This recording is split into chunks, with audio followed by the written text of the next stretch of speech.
അവിടെ ബംഗാളിലേക്ക് പോയാൽ electronic voting മെഷീനിൽ കൃത്രിമം കാണിച്ചു എന്ന പരാതിയെ തുടർന്ന് ബംഗാളിൽ 15 ബൂത്തുകളിൽ റീപോളിംഗ് ഇപ്പോൾ നടക്കുകയാണ്. രണ്ടാം ഘട്ട വോട്ടെടുപ്പിനിടെ സംഘർഷങ്ങളുണ്ടായ മേഖലകളിലും റീപോളിംഗ് ഉണ്ട്. നോർത്ത് പർഗനാസിലെ ദേവുലിയ ബൂത്തിൽ നിന്നും ശ്രീനാഥ് ചന്ദ്രൻ ചെയ്യുന്നു. ശ്രീനാഥ്, പുറത്തു വന്ന എക്സിറ്റ് പോളുകളൊക്കെ BJPക്ക് അനുകൂലമായ എക്സിറ്റ് പോളാണെങ്കിലും ആക്സിസ് മൈ ഇന്ത്യ അവരൊരു സത്യസന്ധത കാണിച്ചു. അവർ പറഞ്ഞത് ഞങ്ങൾ ബംഗാൾ ഫലം പുറത്തുവിടുന്നില്ല. അതിന് കാരണം ബംഗാളിൽ പലരും അവരുടെ ഹൃദയവികാരം ആർക്ക് വോട്ട് ചെയ്തു എന്ന കാര്യം വെളിപ്പെടുത്താൻ അവർ തയ്യാറാവുന്നില്ല എന്നുള്ളതാണ്. അപ്പോൾ ആക്സിസിനോട് മാത്രം അത് ചെയ്യാതിരിക്കുകയും ബാക്കി എല്ലാ സർവേ ഏജൻസികളോടും അത് ചെയ്തു എന്നും വിശ്വസിക്കാൻ കഴിയില്ല. അതുകൊണ്ട് ആ സർവേ ഫലങ്ങളെ പൂർണ്ണമായും മുഖവിലക്കെടുക്കാൻ കഴിയുമോ എന്നറിയില്ല. പക്ഷേ ഇതുവരെ ഇല്ലാത്ത വണ്ണം ഒരു സസ്പെൻസ് ബംഗാളിലുണ്ട്.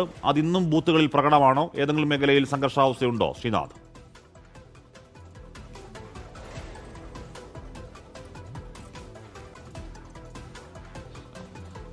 ഹാഷ്മി, ഞാനിപ്പോൾ ഉള്ളത് മഗ്രാത്ത് പശ്ചിം എന്ന അസംബ്ലി മണ്ഡലം. 2 മണ്ഡലങ്ങളിലാണ് ഇന്നിപ്പോൾ വീണ്ടും ഒരിക്കൽ കൂടി റീപോളിംഗ് നടക്കുന്നത്. അതൊന്ന് മഗ്രാത്താണ്, ഒപ്പം തന്നെ ഡയമണ്ട് ഹാർബർ. അപ്പോൾ മഗ്രാത്തിലെ ദേവ്ലി എന്ന സ്കൂളിലാണ് ഞാനിപ്പോൾ ഉള്ളത്. ഈ സ്കൂളിലെ കാഴ്ച ഇതാണ്. രാവിലെ മുതൽ നല്ല തിരക്ക് കാണാൻ കഴിയുന്നു. വോട്ടർമാർ കൂട്ടത്തോടെ എത്തുന്നതാണ്. 1ാം ഘട്ടത്തിലും 2ാം ഘട്ടത്തിലും ഒക്കെ കണ്ട കാഴ്ച, ഈ ബൂത്തിൽ കഴിഞ്ഞ വോട്ടെടുപ്പ് ദിവസവും കണ്ട അതേ കാഴ്ച തന്നെ ഇന്നും കാണുന്നുണ്ട്. വോട്ടർമാർ കൂട്ടത്തോടെ എത്തുന്നു. പക്ഷേ ഈ ബൂത്തുകളിലേക്കൊക്കെ എത്താൻ തെരഞ്ഞെടുപ്പ് കമ്മീഷൻ ഇന്നലെ 15 ബൂത്തുകളുടെ പേര് വിവരങ്ങളൊക്കെ നൽകിയതാണ്.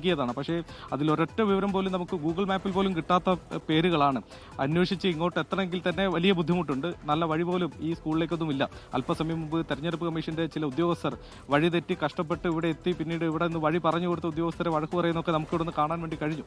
ഏതായാലും വലിയ സുരക്ഷ ഇവിടെ ഉണ്ട് എന്ന കാര്യത്തിൽ യാതൊരു സംശയവുമില്ല. സൗത്ത് 24 പർഗാനസിലാണ് ഈ ബൂത്ത് ഉള്ളത്. സൗത്ത് 24 പർഗാനസിലാണ് 2ാം ഘട്ടത്തിൽ കാര്യമായ സംഘർഷങ്ങൾ അധികവും റിപ്പോർട്ട് ചെയ്തത്. മെഷീനിൽ കൃത്രിമം കാണിച്ചു, അതായത് ഏതെങ്കിലും സാങ്കേതികപരമായ കൃത്രിമമല്ല, അതിനപ്പുറത്തേക്ക് മെഷീനിൽ ചിഹ്നത്തിനടുത്തുള്ള ബട്ടന് മുകളിൽ ഒരു സ്റ്റിക്കർ ഒട്ടിച്ചു എന്നതാണ് ആ ഒരു തിരിമറി. അങ്ങനെ തിരിമറി ആരോപണം ഉയർന്നു.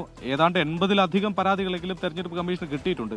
ഒരു ഘട്ടത്തിൽ അങ്ങനെ പരാതി കിട്ടിയതിന് പിന്നാലെ വാർത്താ സമ്മേളനം നടത്തിയ തെരഞ്ഞെടുപ്പ് കമ്മീഷണർ പറഞ്ഞത് 22 എണ്ണമെങ്കിലും ഞങ്ങൾക്ക് പ്രാഥമികമായി ശരിയെന്ന് തോന്നിയിട്ടുണ്ട്, കണ്ടെത്താൻ കഴിഞ്ഞിട്ടുണ്ട് എന്നതാണ്. പക്ഷേ 15 ഇടങ്ങൾ മാത്രമാണ് ഇന്നിപ്പോൾ, 15 ബൂത്തുകൾ മാത്രമാണ് ഇന്നിപ്പോൾ വോട്ട് നടക്കുന്നത്. അതായത് ഇനിയും പരാതികളുണ്ട്. ഒരുപക്ഷെ നാളെ കൂടി പെട്ടെന്ന് ഇന്നിപ്പോൾ നാളെ വോട്ട് നടക്കാൻ പോകുന്നു എന്ന പ്രഖ്യാപനം പോലും നമുക്ക് പ്രതീക്ഷിക്കാൻ പറ്റിയേക്കും.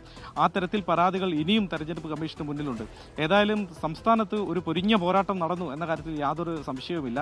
എക്സിറ്റ് പോളുകൾ BJPക്ക് മുൻതൂക്കം പ്രവചിക്കുമ്പോൾ പോലും തൃണമൂൽ അങ്ങനെ അപ്രസക്തമായി പോകുന്നില്ല എന്നതാണ് പൊതുവേ ഉള്ളൊരു തോന്നൽ. മാത്രമല്ല കഴിഞ്ഞ പല എക്സിറ്റ് പോളുകളും തെറ്റിപ്പോയ ഫലങ്ങളും മുന്നിലുണ്ട്.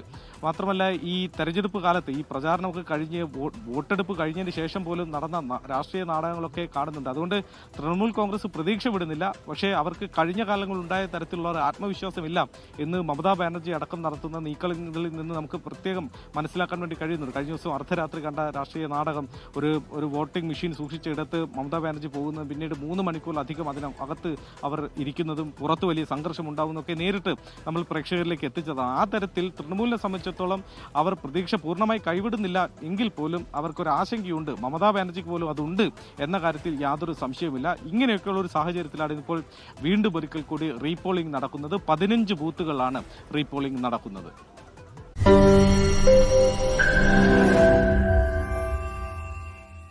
ലോകത്തെവിടെയായാലും ഏത് സമയത്തും 24 വാർത്തകളും ഓഗ്മെന്റഡ് റിയാലിറ്റി പാക്കേജുകളും എക്സ്പ്ലെയിനറുകളും വിശദമായി കാണാൻ ഞങ്ങളുടെ YouTube ചാനൽ നിങ്ങൾക്ക് സബ്സ്ക്രൈബ് ചെയ്യാം.